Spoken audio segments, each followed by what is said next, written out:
Hello and welcome to Charge Smash. Today we'll be presenting the top 10 for UltRank 2022, an algorithmically generated list of the best Super Smash Bros. Ultimate players based on the outputs of OrionRank, EchoRank, and OmegaRank. To learn about UltRank 2022's methodology and for more on the players ranked 100 through 11, check this video's description and use the start.gg links. And if you're looking for the year's best Super Smash Bros. Melee players, be sure to check out SSBM Rank 2022 presented by Melee Stats and Melee It On Me. Links for that will be in the description as well.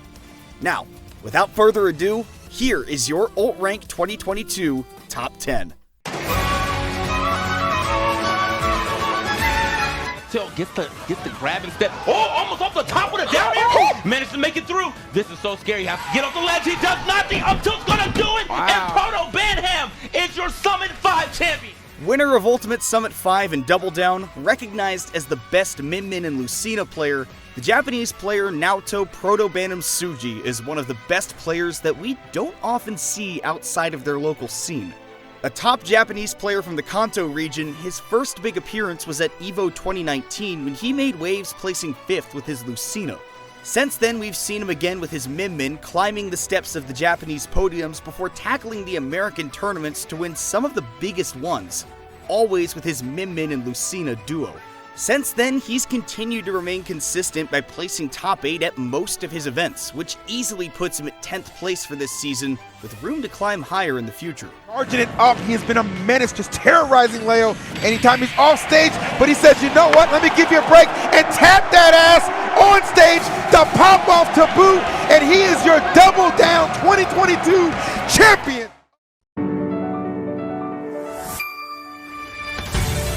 And is that going to cost Riddles this game, this potential championship right here?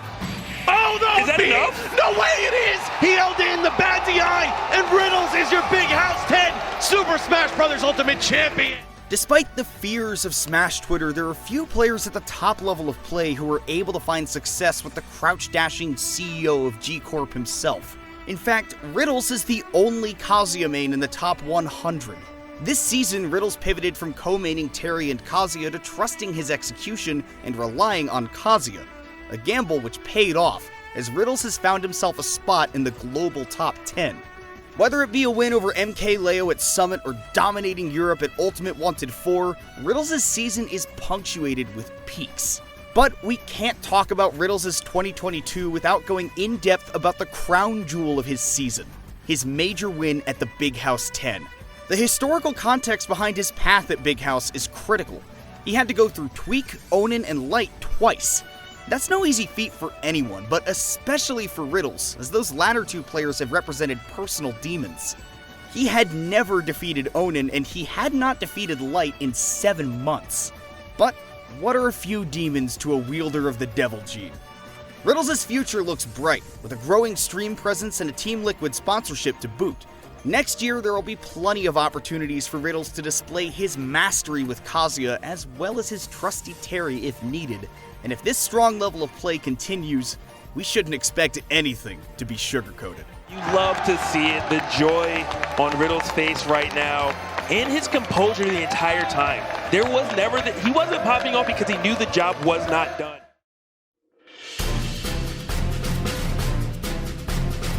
Way off stage. Does he have a jump? Oh, he does. Okay, he saved it. Oh! That's it! Tweek wins! Oh, Not no! enough! What? He made a liar out of me! Oh, but I think that's actually it. And that is, yeah, I mean, a little anticlimactic, but we make it happen. Something changed for Gavin Tweek Dempsey this season. He started hitting his stride again and is reminding every player exactly how much of a threat he is. Tweek's meteoric rise in bracket results have made up for some humble earlier placings, fighting his way into an exceptional 8th place finish. Tweek's port priority run was legendary. After being upset by Kronos, Tweek would go on to win 11 consecutive matches, not only winning the run back, but also picking up some excellent wins on Kurama, Shuton, Ken, and Anathema in order to win the whole thing. At main stage, Tweek beat Chag, Ouch, Spargo, and Big D, and tragically losing the Game 10 bracket reset from Spargo in Grand Finals. Tweek's performance at the Scuffed World Tour was nothing short of heroic. To beat Meister, Light, Shuton, and even decimate MKLeo is honestly unheard of.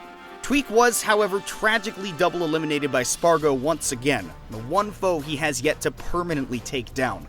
The end of this season spells the beginning of something special for Tweek. He's bounced back harder and with more momentum than ever before. While his 8th place finish reflects his struggles in the summer and early fall, Tweek has started breaking through his own barriers and is now on one of the most dramatic upwards trends in all of Ultimate. Okay. He's just waiting. He's chilling, He yeah. doesn't care. It's fine. Oh, Yeah, oh my God! Tweek does it with a banana Leo's the out. patience at the end.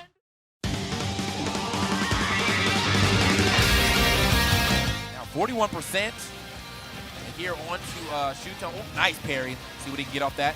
Turn around? No, doesn't actually turn around. Doesn't try to get the. Oh my God.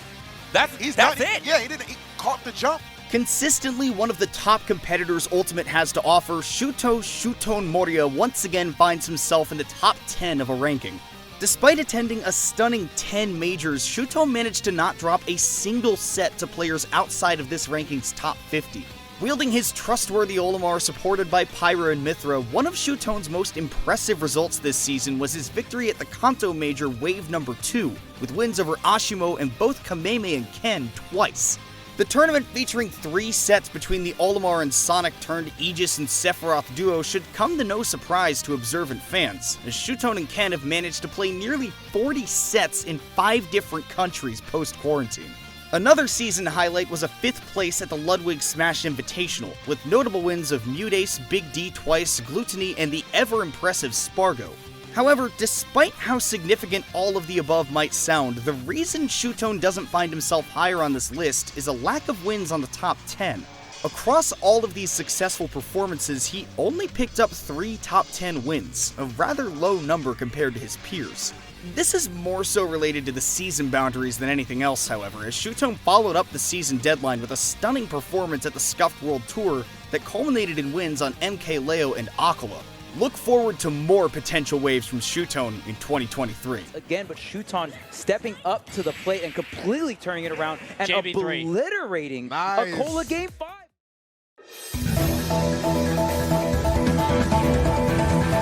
He knows that if he takes this, it's the #1 seed. He will have that bracket, and not to say it won't be any easier, but he is going to go ahead and take That's it. 3-0, 3 stock.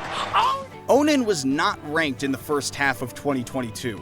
The 2 majors he attended during this period, Let's Make Big Moves 2022 and Glitch Infinite, saw comparatively unimpressive 25th and 33rd placings, and he was widely considered not much more than a Michigan hidden boss. Then school let out for the summer and everything changed for the young Steve Main.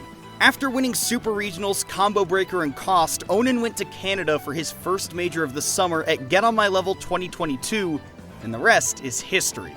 Onan won Gommel without dropping a set, taking out Cola, Riddles, and Big D, but he wasn't done after that.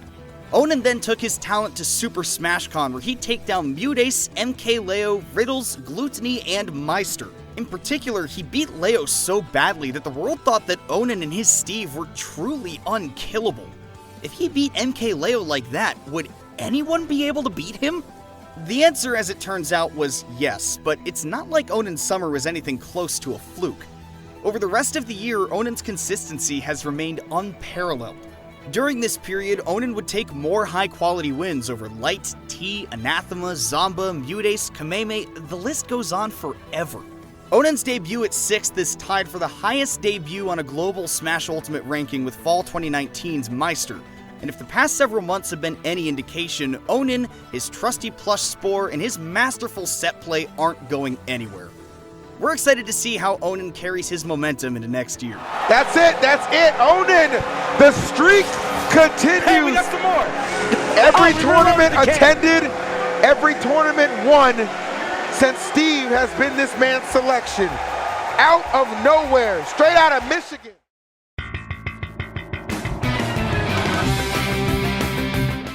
All he really needs okay. is 1 hit, but he's not going to find it. He's the Dragon Arm, 1 stock apiece. Yeah, now. Oh dear. The buzz. Dear. Oh, wait, he might be dead. Wait. He's dead. All the way over T. there. T wins crowd 2. Japan, Europe, North America. Long ago, the 3 super regions lived together in harmony. Then everything changed when the Kazuya man attacked. T has spent the latter part of 2022 traveling the world. Between numerous invites overseas and a shiny new sponsor in Zeta Division, T has attended more tournaments outside of Japan than within, and he's made the most of his opportunities. He's the only player this season to win an A tier in every major super region. T's season would start in the US at Crown 2. There, T would find himself down 0-2 against Dabuz in Grand Finals, after having been reverse 3-0'd in Winners Finals. All hope seemed lost. But then, something clicked. What followed was a systematic dismantling that made you wonder how T had ever dropped a game to Dabuz before, much less 5 in a row. 6 short games later, and the crown was his.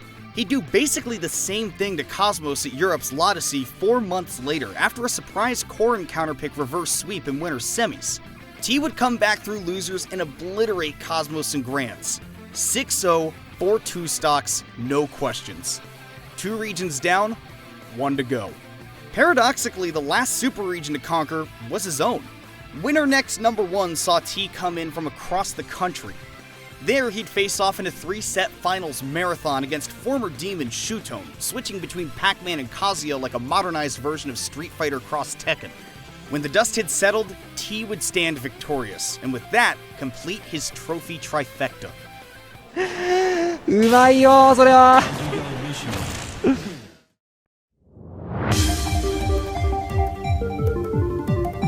Mega Man does have some really hard-hitting kill moves, but it's just a matter of finding them. We need to see something like a parry into that up tilt for him to win. Oh, yes! Light closes it out, winning glitch regen over Kameme. Near the end of 2021, Light described himself as the most upsettable top player. If that's true, then you can count the number of top players on one hand, because New England's strongest warrior has proven a consistency that very, very few can match. Throughout the course of the season, Light has placed top 6 at every tournament he's entered, bar the Ludwig Smash Invitational, where he lost 3 Game 5 sets at the most stacked Ultimate event of all time. To call Light solid is underselling it. He's a staple top bracket threat and a player anyone looking to win a major needs to be ready for. Backing up this consistency are the numerous Fox metagame developments that Light has pioneered in order to retain his presence at the top. Every move in his character's kit has become a tool worth using, and these advancements, along with a blazing fast reaction time, have turned matchups that other Foxes would call unwinnable onto their heads. Not only does he go near even with Meister, he's also been able to challenge Acola and Onin, reliably beating both blocky behemoths back in an environment where getting hit by a jab could lead to a stock loss. At this point, there's only one question left. Can Light make the final push to claim the title of the best player on Earth? Neutral Air's got him on the side here. Wow, Light able to do it. Wow. Insane.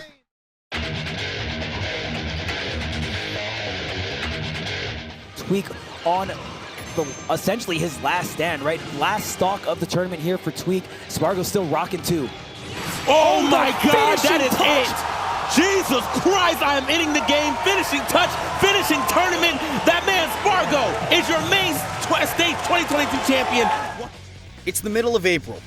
After having won 2 majors already during the year, Edgar Spargo Valdez went to play his first set in top 8 at Genesis 8. As he did, he revealed his FaZe Clan jersey, announcing a long-awaited sponsorship. His confidence was, and still is, unwavering. After a hiatus and some time to regain his footing, Spargo re-emerged as a top contender late in 2022 with an emphatic run at the Ludwig Smash Invitational. After months of speculation, he proved his worth in the Steve matchup, soundly defeating Onan and taking Acola to the brink. He shot back at Shuton in bracket after a loss in pools. Most of all, he shredded through numerous top threats to place 4th at one of the hardest events of all time. As impressive as it all is, his best achievements came at Main Stage 2022. After a loss to Tweek in Winners Semis, he'd crawl back through losers, avenging his Karama loss from LSI and prying victory from Tweek's hands in an exhausting 10-game Grand Finals. Just 2 weeks later, he'd win Scuffed World Tour without a set loss at all, staving off Mia and defeating Acola in the process. Spargo is a contender for best in the world even after a hiatus. He's capable of defeating any player, and he's defeated all of his competition before at least once. Some days, Spargo just looks unstoppable. Oh my God, get set. That dash attack was it right there. And there is our champion of the Scuff Invitational, Spargo, taking 2 tournaments in a row. Look at this. Even the platform, too. Acola has the platform above him, the wall. Oh, wait. Got some tricks. The up smash. The way that he drops those up smashes is so good. It's just, you never expect, it's almost like you don't expect him to throw it out in that situation. And he's like, oh, you're about to land? Yeah. Psych. What's up, bro? Has there been a rise more meteoric than that of Acola? The poster child of Smashmate's success, Acola's appearance on the scene can hardly be called an ascent when he was already trading sets with Japan's former best player at his first significant tournament. We could be here for ages while we sing Acola's praises, but there's one statistic that's near unheard of. Acola's only had 4 unique placements ever. First, second, fourth, and an outlier of a 9th place finish to 2 of Japan's strongest players. And if you're an Evo hater, those sets were both best of 3. It's an astounding consistency made more impressive by the sheer volume of events and talent depth of the Ultimate scene. 2022's second season marked Acola's, well, second season, and his first one traveling overseas.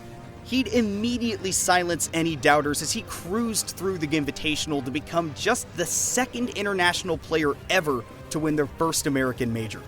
He'd returned to the States 3 times afterwards, building up his resume in the West and spawning one of the most lopsided top-level head-to-heads ever.